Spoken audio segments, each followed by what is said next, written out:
الحمدللہ رب العالمین والعاقبۃ للمتقین والصلاۃ والسلام علی اشرف الانبیاء والمرسلین وعلی آلہ وصحبہ اجمعین، اما بعد فاعوذ باللہ السمیع العلیم من الشیطان الرجیم، بسم اللہ الرحمن الرحیم۔ محمد الرسول اللہ والذین معه اشداء والکفار رحماء بینہم تراہم رکعا سجدا یبتغون فضلا من اللہ ورضوانا سیماہم فی وجوہہم من اثر السجود ذالک مثلہم فی التوراۃ ومثلہم فی الانجیل، صدق اللہ العظیم۔ اللہم صلی علی محمد وعلی آل محمد کما صلیت علی ابراہیم وعلی آل ابراہیم انک حمید مجید، اللہم بارک علی محمد وعلی آل محمد کما بارکت علی ابراہیم وعلی آل ابراہیم انک حمید مجید، رب اشرح لی صدری ویسر لی امری واحلل عقدۃ من لسانی یفقہوا قولی۔ محترم ناظرین کرام، بزرگان دین اور میری عزیز ماؤں اور بہنوں بھائیوں، السلام علیکم ورحمۃ اللہ وبرکاتہ۔ میں آپ کا میزبان عبدالوہاب آپ کو پروگرام محرم اسپیشل ٹرانسمیشن میں خوش آمدید کرتا ہوں۔ ناظرین، محرم الحرام کا مہینہ شروع ہو چکا، اسلامی سال کا پہلا مہینہ ہے، حرمت والا مہینہ، عظمت والا مہینہ، اور میری دعا ہے اللہ رب العزت سے کہ اللہ تعالیٰ اس سال کو، جو نیا سال شروع ہوا ہے، اللہ تعالیٰ اس سال کو باعث رحمت بنائے، باعث برکت بنائے، اور ہدایت والا، عافیت والا بنائے، سلامتی والا بنائے، اور اللہ تعالیٰ اس سال کو پورے عالم اسلام کے لیے باعث رحمت بنائے اور اتحاد اور اتفاق کا سبب بنائے۔ یہ ہم مسلمانوں کی میں ایک طرح سے بدقسمتی کہہ سکتا ہوں کہ جب محرم الحرام کا مہینہ شروع ہوتا ہے، محرم الحرام کا مہینہ بابرکت حرمت والا مہینہ ہے، لیکن اس کے شروع ہوتے ہی آپ اور ہم دیکھتے ہیں کہ پوری دنیا کے اندر مسلمان جو ہے وہ ایک تقسیم کے اندر مبتلا ہو جاتے ہیں، گفتگو شروع ہو جاتی ہے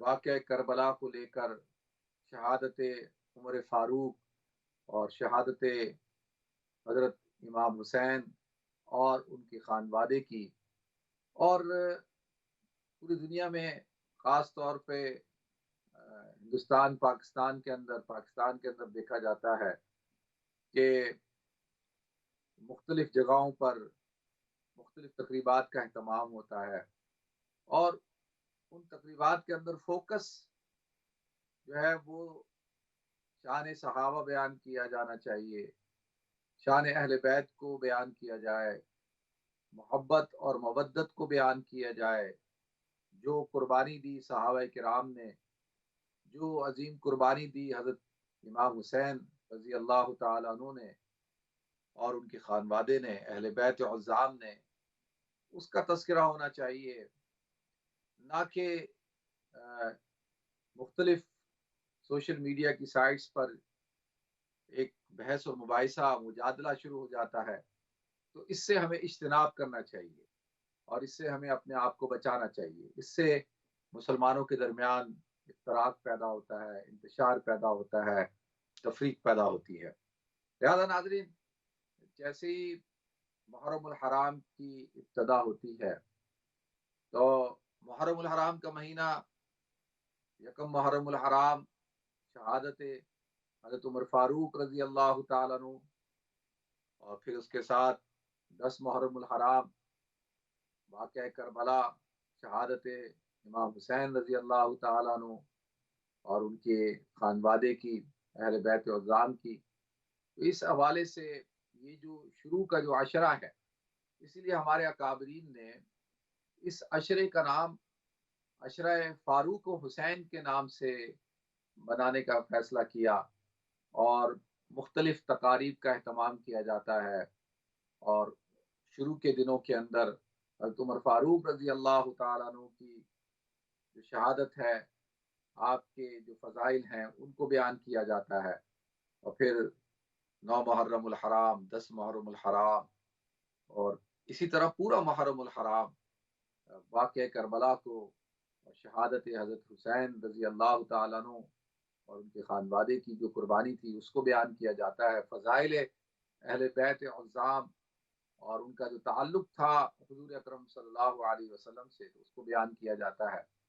تو لہذا یہ ایک بہترین ایک کاوش ہے، ایک کوشش ہے کہ اس سے ایک اتحاد بھی قائم ہوتا ہے، اتفاق بھی قائم ہوتا ہے، اور ایک بیلنس بھی کریٹ ہو جاتا ہے۔ اور جو سازشی عناصر ہیں ان عناصر سے کوشش کی جاتی ہے کہ بھئی مسلمانوں کو بچایا جائے۔ لہذا ناظرین، حضرت عمر فاروق رضی اللہ تعالیٰ عنہ کے حوالے سے پچھلے ہفتے تھوڑی سی گفتگو ہوئی تھی۔ حضرت فاروق امام حضور اکرم صلی اللہ علیہ وسلم کے کہ آپ دعا ہیں، مراد رسول ہیں، اور سن 7 نبوی میں حضرت عمر فاروق رضی اللہ تعالیٰ عنہ اسلام میں داخل ہوئے، اور آپ کی جو پیدائش ہے، پیدائش کے حوالے سے کوئی ایسی اتھینٹک بات نہیں ملتی کہ جی کہا جائے کہ آپ کی پیدائش کب ہوئی۔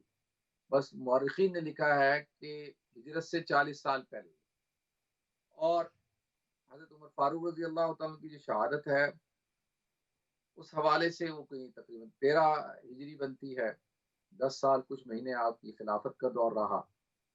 تو اب یعنی حضور اکرم صلی اللہ علیہ وسلم کے بعد حضرت بکر صدیق رضی اللہ تعالیٰ عنہ، اور پھر حضرت بکر صدیق رضی اللہ تعالیٰ عنہ تقریباً 2-2.5 سال تک رہے، پھر حضرت عمر فاروق رضی اللہ تعالیٰ عنہ۔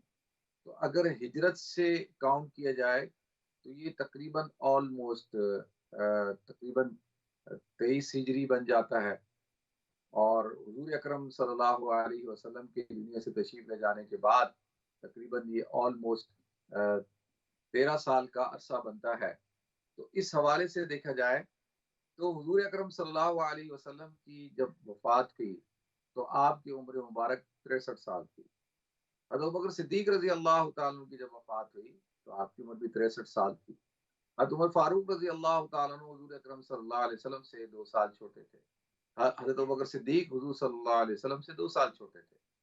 تو لہذا جب ان کی وفات ہوئی تو ان کی عمر بھی 63 سال تھی، اور اس طرح سے حضرت عمر رضی اللہ تعالیٰ عنہ کی جب وفات ہوئی ہے تو ان کی عمر بھی 63 سال تھی۔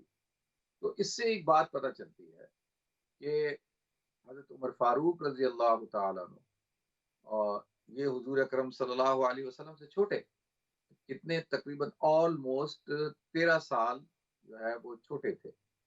اور اسی طرح جو ان کی پیدائش ہے وہ میں نے جیسے عرض کیا کہ ہجرت سے 40 سال قبل، تو اور جب آپ ایمان لائے ہیں تو اس وقت سن 7 نبوی تھی۔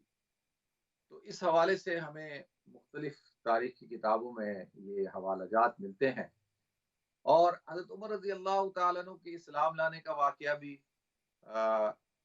مختلف روایات سے پتہ چلتا ہے کہ حضرت عمر رضی اللہ تعالیٰ عنہ نکلے ہیں جب پتہ چلا کہ آپ کی جو بہن ہے وہ اسلام لا چکی ہیں، آپ کے داماد تھے وہ بھی اسلام لا چکے تھے، لیکن ان کے علم میں نہیں تھا۔ حضرت عمر نکلے حضور اکرم صلی اللہ علیہ وسلم کے قتل کے ارادے سے۔ ناظرین، اب نکل رہے ہیں حضور کو قتل کرنے کے ارادے سے، اور وہاں حضور اکرم صلی اللہ علیہ وسلم دعا مانگتے ہیں، اللہم اعز الاسلام بعمرین، اے اللہ تو اسلام کو عزت عطا فرما 2 عمروں میں سے کسی ایک عمر سے، عمر ابن الخطاب یا عمر ابن حشام۔ تو یہ جو عمر ابن حشام تھا یہ کون تھا؟ ابو جہل۔ تو اللہ رب العزت نے کس کو توفیق عطا فرمائی؟ حضور کی دعا کو قبول فرمایا کس کے حق میں؟ حضرت عمر رضی اللہ تعالیٰ عنہ کے حق میں۔ تو وہ دعا اثر کر چکی تھی، قبولیت حاصل کر چکی تھی۔ تو راستے میں ایک شخص نعیم ملے، انہوں نے پوچھا عمر کہاں جا رہے ہو؟ بڑے غصے میں کہا بس آج کام تمام کرنے کے لیے جا رہا ہوں، اور بس روز روز کی چک چک ختم کرنی ہے غصے میں۔ تو کہا کہ وہاں یعنی حضور صلی اللہ علیہ وسلم تک تو بعد میں پہنچو گے، تم بعد میں جانا، پہلے تو اپنے گھر کی خبر لو۔ تمہاری اپنی جو بہن ہے، تمہارا بہنوئی جو ہے سعید بن زید، وہ اسلام لا چکے ہیں۔ غصے میں گھر گئے، جب گھر پہنچے بہن کے تو اندر سے آواز آ رہی تھی قرآن پاک کی تلاوت کی، تو جا کے پوچھا بہن سے کہ یہ کیا پڑھ رہی تھی؟ انہوں نے کہا جی قرآن کا لاؤ، لا کے تو انہوں نے کہا نہیں مجھے تو بتاؤ کیا ہے یہ؟ نہیں، کہا کہ تم مسلمان ہو گئی ہو، تشدد شروع کر دیا۔ پہلے بہنوئی کو زدوکوب کیا، بہن بچانے آئی، بہن کو زدوکوب کیا، تو جب دیکھا کہ مار پٹائی سے کوئی فائدہ نہیں ہوا، اور جب ایک شفقت ہوتی ہے نا، بہن بھائی کی ایک محبت بھی تو ہوتی ہے جو فطری بات ہے، دیکھا بہن کے جسم سے خون نکل رہا ہے، جسم لہان ہو گیا، تو دل پیس کیا، اور پوچھا کہ دل میں آیا کہ کیا کون سی ایسا کلام ہے حضور اکرم صلی اللہ علیہ وسلم کی ذات اقدس میں، ایسی کون سی جادوئی کرشماتی آپ شخصیت ہیں کہ میں نے اپنی بہن پہ تشدد بھی کر لیا اور سختی سے بھی کام لے لیا، نرمی سے بھی لے لیا، لیکن یہ بات سے پھرنے کو تیار نہیں۔ تو جب ٹھنڈے ہو گئے تو کہا کہ لاؤ بتاؤ کیا پڑھ رہی تھی، مجھے بھی سناؤ۔ تو آتا ہے کہ اب دیکھیں میں آپ کو بتا رہا ہوں، 3 روایتیں ہیں۔ پہلی روایت کیا ہے کہ سورہ حدید کی ابتدائی آیتیں، سبح للہ ما فی السماوات و ما فی الارض وهو العزیز الحکیم، یہ پڑھ رہی تھی۔ تو پھر دوسری روایت کیا ہے کہ سورہ طٰہٰ کی ابتدائی آیتیں پڑھی، طٰہٰ ما انزلنا علیک القرآن لتشقیٰ الا تذکرۃ لمن یخشیٰ تنزیلا ممن خلق الارض والسماوات العلی الرحمن علی العرش استویٰ۔ تو اور جب سورہ حدید کی آمن باللہ و رسولی پہ پہنچی تو اس کو سن کے کہا کہ میں اللہ اور اس کے رسول پر ایمان لاتا ہوں۔ اور سورہ طٰہٰ والی آیت پہ کہ انی انا اللہ لا الہ الا انا فاعبدنی واقم الصلاۃ لذکری، جب اس پہ پہنچے تو کہا کہ میں اللہ کی ذات پر ایمان لاتا ہوں۔ تو اب وہ نکلے ہیں حضور اکرم صلی اللہ علیہ وسلم کے پاس ایمان لانے کے لیے، تو وہاں پر صحابہ کرام تشریف فرما ہیں، سیدنا حضرت حمزہ رضی اللہ تعالیٰ عنہ موجود ہیں، شور مچ جاتا ہے کہ ابو عمر آ رہے ہیں تلوار لے کر، اور صحابہ نے کہا کہ ان کو ہم روک لیتے ہیں، یہیں پہ ان کا سر قلم کر دیں۔ حضور فرمایا نہیں آنے دو، پہلے ہم دیکھیں گے کہ وہ کس ارادے کے ساتھ آئے ہیں، اگر ارادہ خطرناک ہوگا تو پھر نمٹ لیں گے، پہلے دیکھ تو لیں کہ کس مقصد کے لیے آئے ہیں۔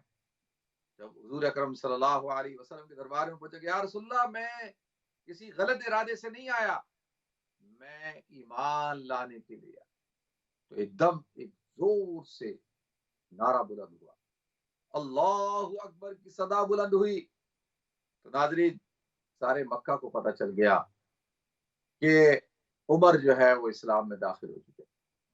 حضرت عمر رضی اللہ تعالیٰ عنہ، نماز کا وقت ہو گیا، یا رسول اللہ نماز ہم نے پڑھنی ہے، مکہ کے اندر چھپ کے نہیں پڑھیں گے، اور اعلان کیا کہ آج کون ہے جو اپنے بچوں کو یتیم کروانا چاہتا ہے، جو اپنی ماں کو رلوانا چاہتا ہے، آ جائے میرے مقابلے میں۔ اور آپ نے جو ہے وہ نماز پڑھی، اور پھر اس کے بعد پہلی دفعہ ایسا ہوا کہ مکے کے اندر جماعت کے ساتھ علل اعلان نماز پڑھی گئی، اور جب آپ گھر تشریف لے گئے تو پورا مکے کے سردار آپ کے گھر پہ جمع ہو گیا۔ عبداللہ بن عمر فرماتے ہیں کہ میں چھت پہ تھا اور چھت سے دیکھ رہا تھا، اور وہ حضرت عمر کو، میرے والد کو برا بھلا کہہ رہے تھے کہ عمر تم نے کیا کیا، اپنے آبا و اجداد کے دین کو چھوڑ دیا، تم تو اتنے مخالف تھے اسلام کے اور محمد کے صلی اللہ علیہ وسلم، تم نے یہ کیا کیا۔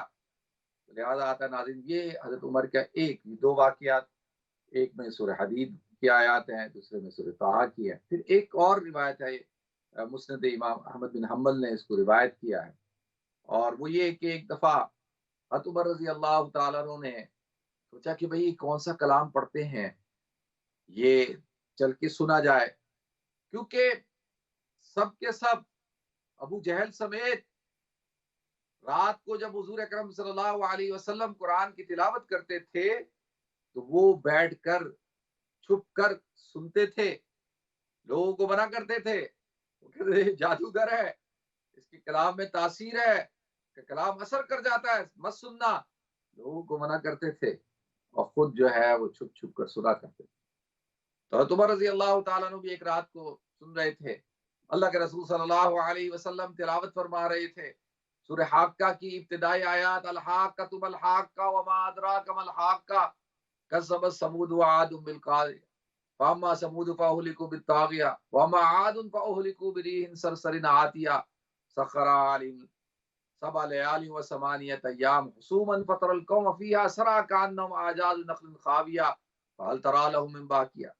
تو آپ سورہ حاقہ کی تلاوت کر رہے تھے تو ایک دم دماغ میں آیا کہ لوگ تو کہتے ہیں یہ شاعر ہے، تو یہ تو شعراء کا کلام نہیں ہے، تو اس آیت پہ پہنچی وما هو بقول شاعر. تو قلیل ما تؤمنون، کہا اچھا یہ تو قرآن کہہ رہے تو شاعر نہیں ہے. پھر کہانی ہے کوئی لوگ کہتے ہیں کاہن ولا بقول کاہن. تو جب دل میں آئے کاہن ہے تو قرآن کی آیت پہ پہنچے.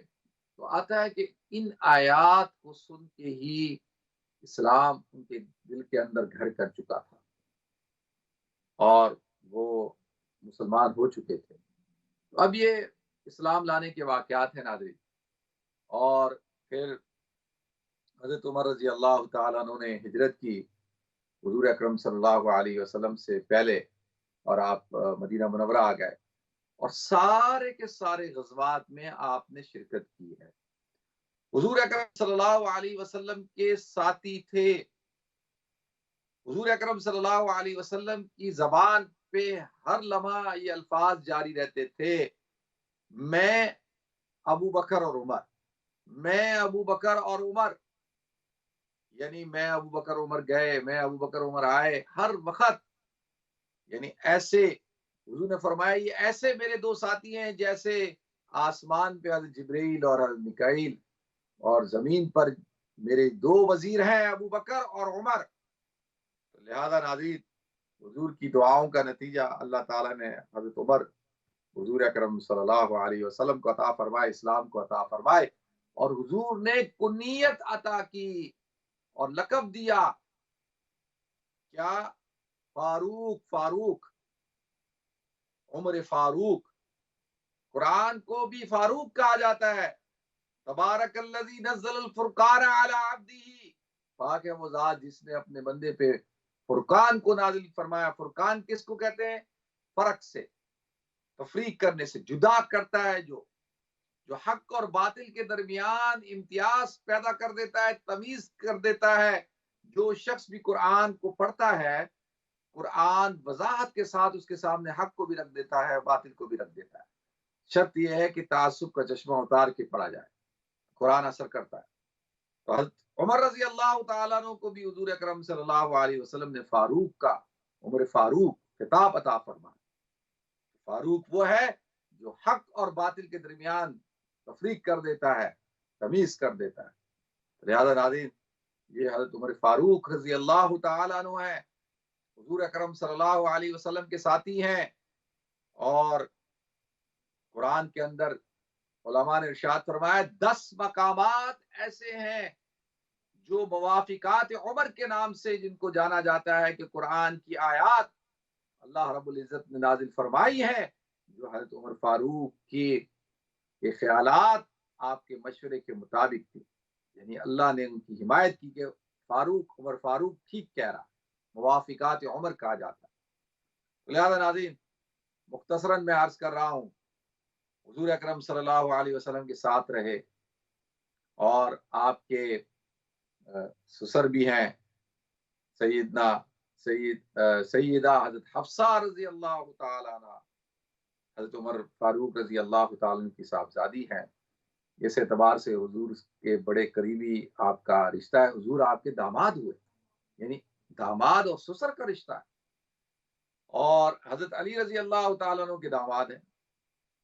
دیکھیں کتنی بڑی سعادت کی بات ہے.